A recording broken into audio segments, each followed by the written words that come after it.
Então eu aqui passando meu tempo e de repente me deparei aqui com conteúdo top do mercado imobiliário que eu tenho que falar para você, investidor. 5 erros que investidores imobiliários cometem na hora de investir em imóveis. Vamos lá? Fica atento aí que eu vou te falar. É simples, mas é importante. O primeiro erro e o mais simples dele é assim, não fixar o preço de venda de forma adequada. Primeiro assim, você que trabalha no mercado imobiliário sabe, se você pede no imóvel 2 milhões de reais, na primeira pedida, o que é padrão, infelizmente aqui no mercado imobiliário brasileiro, é que se você precificou dessa forma, todo mundo entende que tem uma margenzinha de desconto. E aí, dentro dessa margenzinha de desconto, o cara vai te oferecer aí 1 milhão e 600, porque ele vai imaginar que a possibilidade de ele fechar por 1 milhão e 800 é muito grande. Então toma cuidado, primeira coisa, com as margens de negociação. Se você tem na cabeça que você precisa receber 1 milhão e 800 nesse imóvel, precifica aí na faixa de 2 milhões e 200 para você ter margem para poder fazer a negociação, tá? Só que também não adianta você precificar o seu imóvel de forma que ele não tenha valor. Como é que a gente faz uma precificação simples? Pesquisa na região do seu imóvel quanto que os seus vizinhos, né, os concorrentes, quem está ofertando no mercado, está vendendo os imóveis para que você tenha no mínimo uma lógica na oferta de preço. Chama um corretor imobiliário, pede uma orientação, vai numa imobiliária, pede uma orientação e aí sim, você pode ter uma margem de negociação, só que nunca ultrapasse 10% do valor de mercado. Se o seu imóvel tem algumas particularidades, porque ele de repente tem uma fachada melhor, ele está numa localização mais privilegiada do que a média dos imóveis que você tem, você pode dar uma puxadinha um pouco a mais, mas não exagere que muitas vezes o sobrepreço pode afastar o cliente de você, principalmente porque ele fala assim, esse cara perdeu a lógica nos preços, esse cara não tem noção do que ele está fazendo ou ele não tem interesse de vender esse imóvel. E outra coisa, lembra, você tem corretagem. Não fica na cabeça pensando que você vai receber 2 milhões sem você precificar isso aqui. Entenda que isso tem que estar embutido na conta. Então, se você precificou ele a 2 milhões, se a comissão é 5%, você vai pagar 100 mil reais de comissão para a imobiliária e para o corretor que está fazendo essa operação com você. Mais do que isso, lembra do ganho de capital. Né? Se você comprou esse imóvel lá atrás por 1 milhão e ele está registrado, foi declarado a 1 milhão de reais, a hora que você vender esse imóvel por 2 milhões, você tira a comissão, né? Você dá aquele desconto, tira a comissão, a hora que a Receita for avaliar, ela vai avaliar o quê? Que você fez uma rentabilidade, ou seja, que você lucrou nessa operação em 800 mil reais, por exemplo. E aí, esses 800 mil reais, dependendo da forma que você estruturou, se ele for uma pessoa jurídica, você vai pagar 15% sobre esse imóvel. Se for uma pessoa física, pode chegar até pagar 27,5% sobre o ganho de capital, ou 22,5% aí. Então procura um contador para te orientar nessa operação, porque muitas vezes as pessoas não procuram um contador e acabam caindo nessa armadilha. E também o terceiro profissional que é bom você procurar, procura sempre um advogado para comprar um imóvel, porque o imóvel pode vir com passivo jurídico, pode vir com uma busca e apreensão, né? Uma necessidade de como é que a gente chama, Gabriel? De sequestro? Não, necessidade de... esqueci a palavra agora, ou seja, o juiz manda buscar vários imóveis de transações anteriores ao débito do cliente e de repente esse imóvel seu tem um arrasto, né, judiciário e ele tende a buscar, mesmo que você tenha comprado esse imóvel, se você não avaliou a certidão vintenária dele, não avaliou o histórico dessa pessoa que está vendendo imóvel, o juiz pode pedir que se desfaça a operação, porque ele pode entender que houve má fé nisso de quem estava vendendo e ele quer esse imóvel para poder pagar as dívidas, principalmente se for trabalhista, isso acontece com muita frequência. Então fica atento na precificação do seu imóvel, que é um item que muitos investidores não tomam cuidado e depois o resultado não se afere como deveria se aferir. Olha, o outro erro, gente, nossa, um erro assim que eu fico triste de ver. Você adquirir um imóvel só com base no aluguel, só com base na rentabilidade do aluguel. Chega aí um corretor para você, amigo bacana, Cleberson, eu tô com um imóvel aqui fantástico. Olha, o imóvel está dando 100 mil reais de renda. O cliente está vendendo esse imóvel, tá? Olha só, Cleberson, você está vendendo por 20 milhões de reais. Cleberson, está dando aí 0,5% ao mês. Pode parecer interessante. Vamos melhorar isso aqui um pouquinho? Cleberson, esse cara está vendendo por 10 milhões de reais, está dando 1% ao mês. Negócio da China, né? Negócio muito bom, um achado. Então, você pega e entra nessa operação por conta da rentabilidade. Se você for comprar um imóvel que está baseado na rentabilidade, faz análise primeiro de valor de mercado. De novo, avalia o entorno, verifica o preço médio, chama um corretor, paga uma avaliação para um especialista, vai com uma imobiliária, tenta entender como que é o preço médio da região. Outra coisa, toma cuidado com o corretor que está te vendendo. Não vai pedir uma avaliação para o cara, né? Vai dar faca, na verdade vai dar o queijo para o rato tomar conta. Não vai. Pega um outro corretor, um outro parceiro, procura um especialista aí para poder te ajudar a avaliar o valor desse imóvel. Quanto que vale na região? Isso é a primeira dica aí. Quanto vale de fato esse imóvel? Ele vale esses 10 milhões? Pode ser que ele vai valer, tá? Mas e se esse inquilino sair? É uma análise que você tem que analisar. Você tem que pegar esse contrato e ver qual que é o risco. Tem multa. Qual que é a multa? Se esse inquilino sair, eu alugo para a mesma operação que está em cima do imóvel, esse é um erro que muitos cometem. Sabe por quê? Pede a certidão de uso de solo imóvel, verifica o habite desse imóvel, vê quais foram as condições que esse imóvel foi aprovado, porque de repente esse imóvel está alugado para um mercado. E aí, do nada, esses mercados saem. Aí você fala, cara, não, eu pensei que eu vou fracionar isso aqui, vou alugar para varejo em geral. Você viu se é permitido aquele tipo de operação naquela área que você está adquirindo? Estuda mais profundamente. As cidades ela tem um plano diretor que regulamenta o que pode ser feito em cada região. Então, se você vai adquirir um imóvel com base no aluguel, toma cuidado com base nessas utilizações. E última dica nesse ponto é, olha, cada imóvel tem um direito de exploração da área em relação ao potencial construtivo, ou seja, de verticalização ou de ocupação em planta desse imóvel. Imagina que você comprou esse imóvel, ele é uma grande farmácia, né? E está ocupando 100% do terreno. E foi construído em 1970, direito adquirido. O plano diretor mudou, hoje você não pode construir mais do que 50% do terreno, aí da sua região, por exemplo, e esse cara sai. E aí você olha para aquele imóvel, está mal explorado, vou fazer uma reforma nesse imóvel, porque eu pensei nisso quando eu comprei. E aí, a hora que você joga esse imóvel no chão, você descobre que a hora que você entra no projeto na prefeitura, você não consegue mais ocupar 100% da área do terreno. Então, você tinha uma área aí, sei lá, de 1.000 metros quadrados, de repente você tem uma área de 500 metros quadrados e você pagou 10 milhões para poder potencializar só 500 metros quadrados. Entenda, as pessoas pagam pelo espaço produtivo. Então essa empresa antes produzia sobre 1.000. Agora, você acha que o outro vai pagar os mesmos 100 mil reais para produzir sobre 500? Não vai, ele vai pagar menos.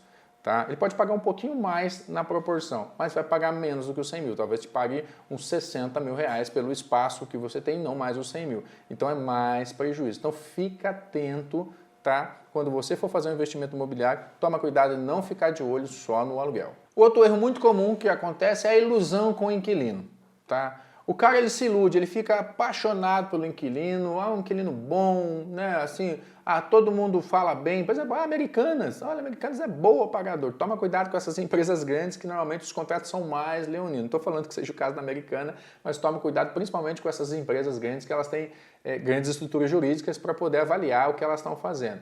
Mas vamos imaginar o seguinte, essa operação, quando você vai botar um inquilino para dentro desse imóvel, você deve tomar cuidado com a solidez desse inquilino. Você tem que pensar que é um casamento. Esse cara às vezes pode ficar junto com você 25 anos, 30 anos, 40 anos no seu imóvel. Pensa isso.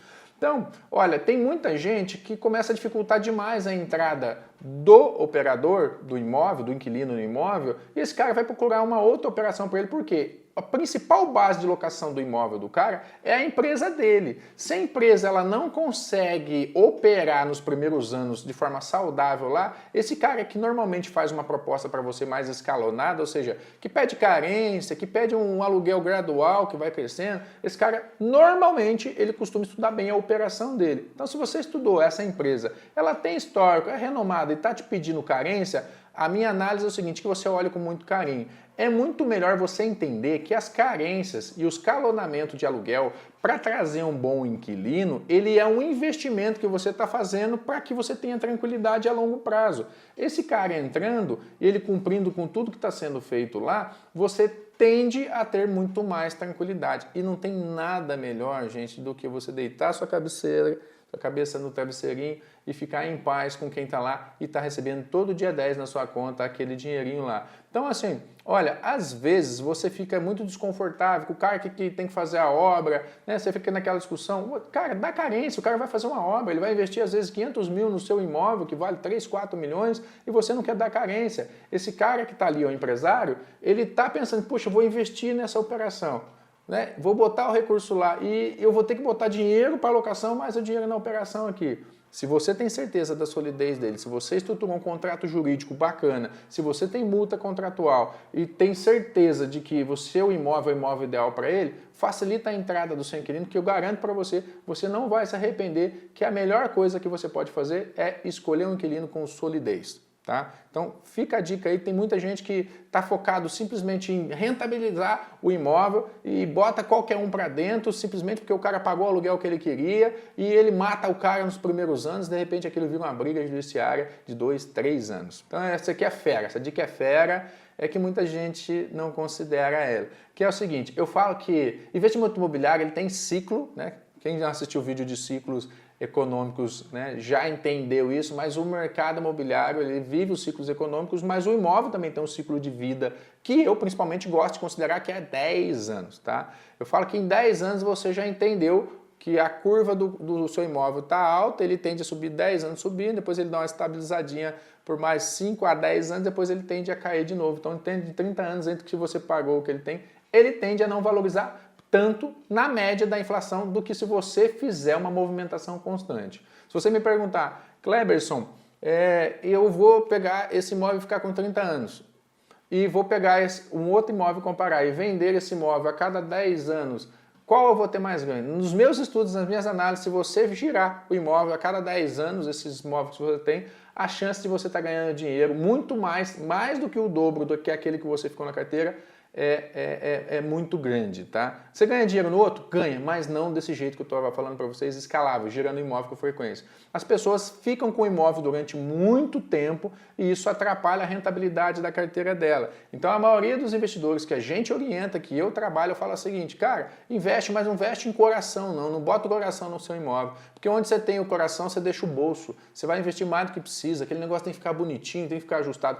Ele tem que ser funcional, ele tem que ser bem cuidado, mas ele tem que principalmente prover para você solidez e liquidez e rentabilidade. Então eu tenho que pensar no imóvel que ele possa ter liquidez quando eu quiser, né, dentro de um planejamento. O imóvel não é um ativo que dá liquidez para você amanhã, mas se você fizer um planejamento, dentro de 6 meses é possível que você garanta que você consiga girar esse imóvel, principalmente se você tiver os seus números na mão e estratégia para vender. Mas a rentabilidade mensal também te dá uma segurança de conservação desse imóvel. Então, assim, não deixa de estudar o mercado imobiliário e entender desses ciclos econômicos, porque você compra em baixa e vende em alta. O segredo do mercado imobiliário, já falei para vocês, eu sempre falo, eu ganho dinheiro com o imóvel depende da localização que ele está.